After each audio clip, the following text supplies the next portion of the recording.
ہاں، بخاری اور مسلم دونوں میں حدیث ہے، مشکات میں بھی آپ کو مل جائے گی 30 جلد میں، حضرت ابو بکر عمر کے فضائل کے چیپٹر میں۔ عبداللہ ابن عباس کہتے ہیں کہ سیدنا عمر کی میت رکھی ہوئی تھی اور لوگ ان کی میت پہ رو رہے تھے اور اپنے اپنے انداز میں ان کے اوپر سلام پیش کر رہے تھے کہ آپ کی وجہ سے اللہ نے اسلام کو اتنا عروج دیا، رومن اور پرشین امپائر گر گئیں، یرموک اور قادسیہ میں اللہ نے مسلمانوں کو فتوحات دیں۔ اور کہتے ہیں اتنے میں ایک شخص میرے پیچھے آگے کھڑا ہوا، کیونکہ میں بھی میت کے سامنے بیٹھا ہوا تھا، تو اس نے میرے کندھے کے اوپر آ کے یوں کونی رکھ لی اور اس نے سیدنا عمر کی میت کو مخاطب کر کے کہا کہ اللہ تجھ پہ رحم کرے اے عمر ابن خطاب۔ میں نے اللہ کے محبوب صلی اللہ علیہ وآلہ وسلم سے بارہا سنا تھا کہ میں ابو بکر اور عمر فلاں جگہ گئے، میں ابو بکر اور عمر داخل ہوئے، میں ابو بکر اور عمر نکلے، مجھے امید تھی کہ تم اپنے ان دو ساتھیوں کے ساتھ جا کے ملو گے۔ کون سے دو ساتھی؟ سیدنا ابو بکر اور سیدنا محمد رسول اللہ صلی اللہ علیہ وآلہ وسلم۔ اور اللہ کی قسم اس روئے ارض پہ تم وہ شخص تھے کہ مجھے خواہش ہے کہ میں تمہارے اعمال کے ساتھ اللہ کے حضور پیش ہوں۔ ظاہر ہے اتنا بڑا عروج سر، انسانی تاریخ کا سب سے بڑا ریولوشن نبی علیہ السلام کا، اس کی ایپیکس سیدنا عمر کے دور میں ہوئی ہے، اور یہ اللہ کا معجزہ ہے۔ نبی علیہ السلام کی مبارک زندگی میں انقلاب آتا نا تو اس طرح کے تو بہت لیڈر پہلے بھی آئے تھے جنہوں نے اپنی زندگیوں میں انقلاب لے کے آئے تھے۔ یہ معجزہ یہ تھا کہ وہ شخص دنیا سے چلا گیا، ہزاروں اس کے ماننے والے مرتد ہو گئے عرب قبائل، اور چند مخلص ساتھی ساتھ ہیں، اس کے باوجود اللہ نے رومن اور پرشین امپائر الٹوا دیے۔ کتنا بڑا معجزہ ہے۔ اگر نبی علیہ السلام اپنی مبارک زندگی میں کر جاتے، وہ تو سکندر اعظم بھی کر گیا، بعد میں چنگیز خان نے بھی کیا، بڑے بڑے لیڈر آئے۔ یہ ڈفرنس ہے، ایک یہ ڈفرنس، اور دوسرا ڈفرنس یہ کہ نبی علیہ السلام نے اپنی وفات کے بعد 10 سال بعد، 20 سال بعد، 30 سال بعد، 50 سال بعد، ایون 500 1000 سال بعد ہونے والے واقعات کو بھی بیان فرما دیا کہ یہ ہوگا۔ آج تو ہم تاریخ میں دیکھ سکتے ہیں کہ وہ سب کچھ ہوا ہے۔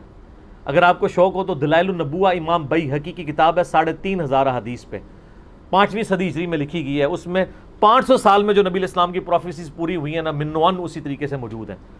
بخاری مسلم میں جو حدیثیں ہیں تاتاریوں سے جنگوں والی، وہ اس وقت تک نہیں ہوئی تھیں، حدیثیں تو پہلے سے موجود تھی، آج تو ہم ان کو بھی درست مان رہے ہیں۔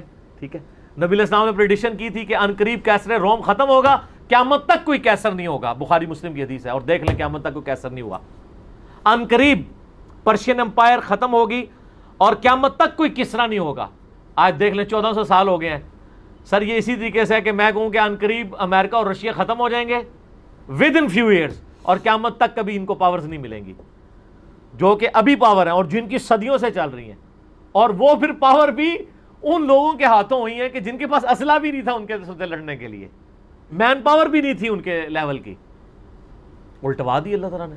ابن عباس کہتے ہیں کہ حضرت عمر فاروق رضی اللہ تعالیٰ عنہ کی میت پہ یعنی یہ کلام وہ جو شخص میرے یعنی کندھے پہ کونی رکھ کے کر رہا تھا نا، تو میں نے جب اس کو مڑ کے دیکھا تو وہ علی بن ابی طالب تھے جو سیدنا عمر کے بارے میں یہ کلمات کہہ رہے تھے۔ تو یعنی ان لوگوں کی للہیت تھی کہ وہ تعریف کیا کرتے تھے اور کوئی آر محسوس نہیں کیا کرتے تھے۔ اور آپ دیکھیں سیدنا عمر کی بھی کتنی محبت تھی سیدنا علی سے کہ جب کبھی بھی فارن ٹور پہ جاتے تھے اپنی جگہ حضرت علی کو خلیفہ بنا کے جاتے تھے، کیونکہ نبی علیہ السلام جب تبوک پہ گئے تھے تو سیدنا علی کو چھوڑ کے گئے تھے، بخاری مسلم میں آتا ہے۔ حضرت علی رو پڑے، پہلا اور آخری موقع تھا کہ جنگ میں نہیں گئے، تو فرمایا تم اس پہ راضی نہیں ہو، تمہاری میرے ساتھ وہی نسبت ہے جو ہارون کی موسیٰ کے ساتھ، مگر میرے بعد کوئی نبی نہیں۔ تو حضرت عمر اس سنت میں عمل کرتے تھے، جب بھی وہ جاتے تھے، جب بیت المقدس فتح ہوا چابیوں کے لیے انہوں نے بلایا، سیدنا علی کو اپنی جگہ چھوڑ کے گئے، اس سنت پہ عمل کیا کرتے تھے۔ اور یہ بات شیعہ کے ہاں بھی ملتی ہے۔ میری ایک شیعہ عالم کے ساتھ ایک دفعہ بحث ہوئی، 2011-12 کی بات ہے، تو مجھے کہنے لگے کہ حضرت عمر جو ہے نا حضرت علی کو خلیفہ بنانے میں مخلص نہیں تھے، اسی لیے انہوں نے 6 رکنی کمیٹی بنائی، ان کو چاہیے تھا ڈائریکٹ حضرت عمر حضرت علی کو نامزد کرتے. تو میں نے کہا اس کے پیچھے ریزن کیا ہے, وہ تو حضرت عمر نے خود بتائی ہے, بخاری مسلم دونوں میں حدیث ہے.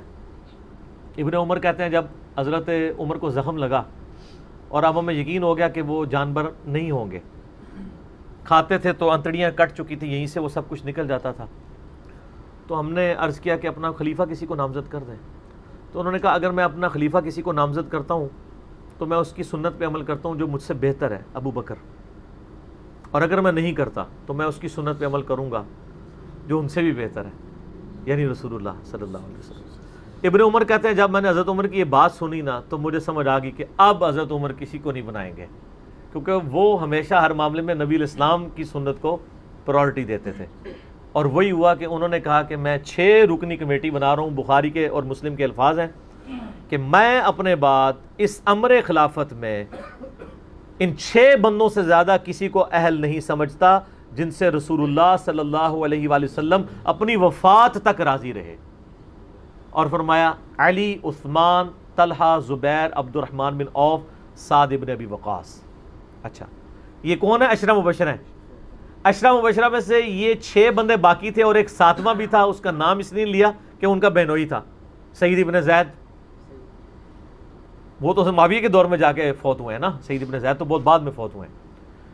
اور اسی بخاری میں الفاظ ہیں کہ عبداللہ بن عمر کو مشورے میں ضرور شامل کرنا لیکن اس کو کوئی خلیفہ نہ چنے, اور کہا کہ سعد ابن ابی وقاص پہ اگر تم متفق ہو جاؤ تو اسے خلیفہ چن لینا, اور میری اس بات کو دلیل نہ بنانا کہ میں نے اسے معزول کیا تھا پرشین امپائر کی گورنری سے, کہیں ایسا نہ ہو کہ تم اس پہ متفق اور کہو کہ اس کو تو عمر نے اتارا ہوا تھا, این اتر رہن دو, اس دے 62 لگ گئی ہے.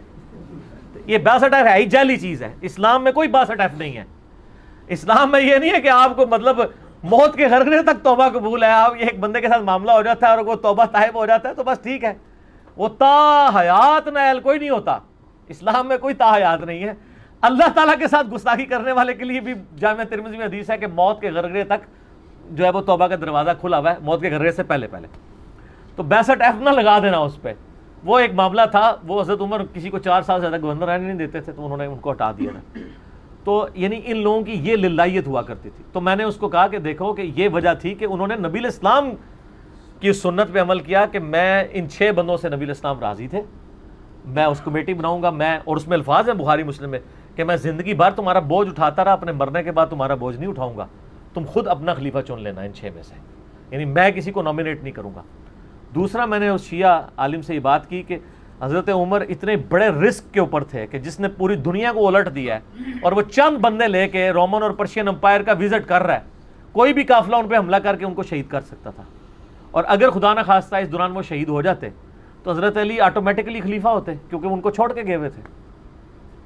یہ ان کا اخلاص تھا. پھر سیدنا عمر نے حضرت علی کو چیف جسٹس لگایا ہوا تھا حجاز کا.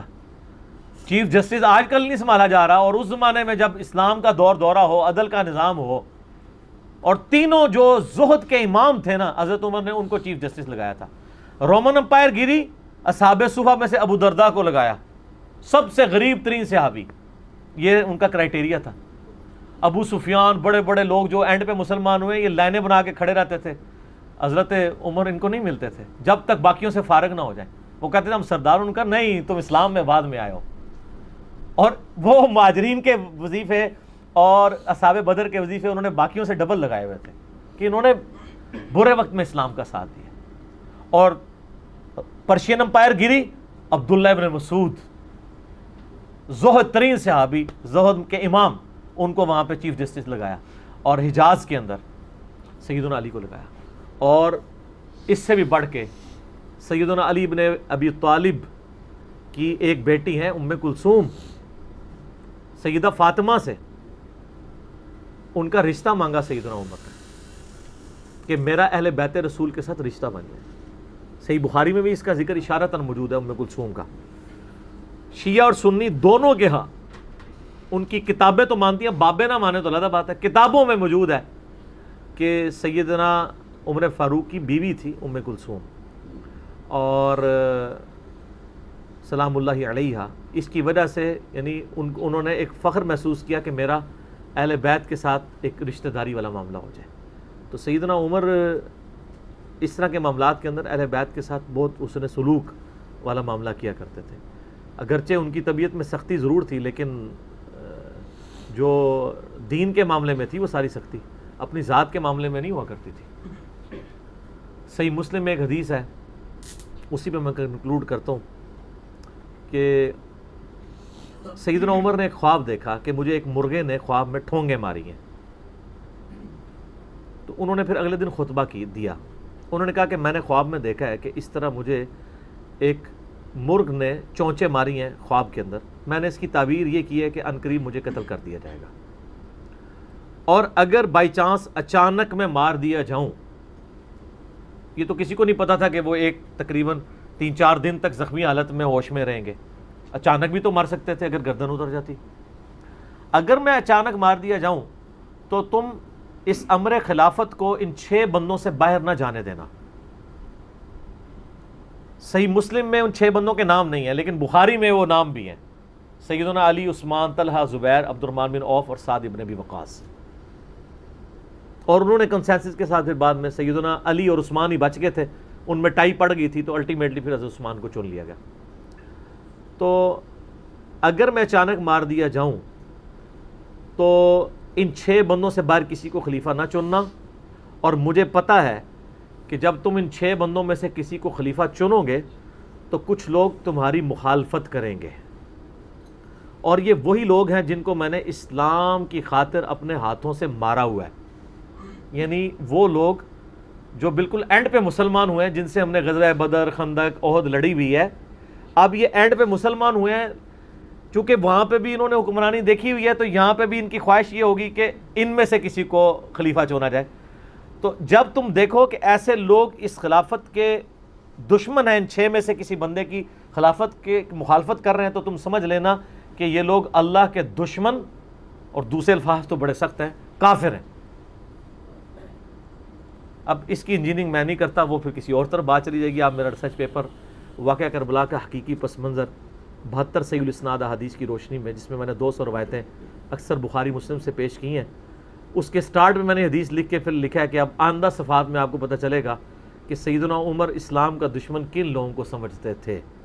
اور یہی الفاظ صحیح بخاری میں عبداللہ بن عمر نے بھی استعمال کیے تھے. کس کے بارے میں کیے تھے وہ ہمارا آپ ریسرچ پیپر پڑھ لیں. ٹھیک ہے جی.